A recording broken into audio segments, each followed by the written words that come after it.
नमस्कार मित्रांनो. आज होता मंगळवार. चालू तर तुम्हाला सांगतो आज काय आलं. सकाळी उठलो. अरे कंटाळा होता मला जायचं, पण आता रोजची स्टोरी आहे आपली, जायचं नाही पण जावंच लागेल. आता काय ऑप्शन नाही उठायचं.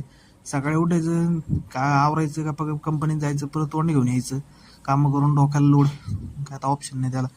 उठलो पिटलो लगेच आवरून बिरून घेतलं पटकन. कपडे बिपडे घातले, दात तडबितड घासून लगेच नाश्ता बिष्टा केला, मी निघलो बंद केला. पटकन. निघलो म्हणजे उशीरच झाला होता मला. मग म्हणलं आता काही नाही, क्रॉक्स घालून निघू. कंपनीत एक बुटाड आहे फॉर्मल, ते जाऊन घालून म्हटलं कारण इथं जमायचं नाही, सेफ्टी घालून गेलो. मग पटकन घामच आला होता फार, कारमाट व्हायला लागलो तिकडं. पावसाळा काय काय माहिती.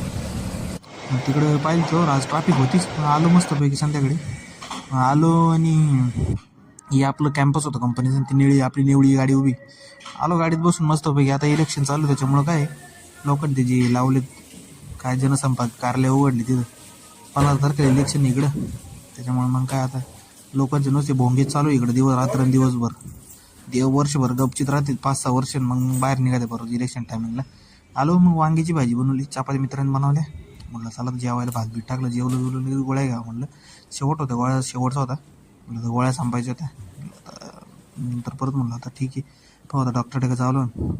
घरी गेलो जावं, थोडं कंपनीचं काम केलं. म्हणलं आता या वगैरे पडले कटाळाला दिलं ठेवून तो लॅपटॉप मध्ये, म्हणलं ते पॅकेटून गपचीत झोपलं. लाईक करा, शेअर करा. तुम्ही नुसतं ब्लॉग पाहता पण कोणी सबस्क्राईब करत नाही.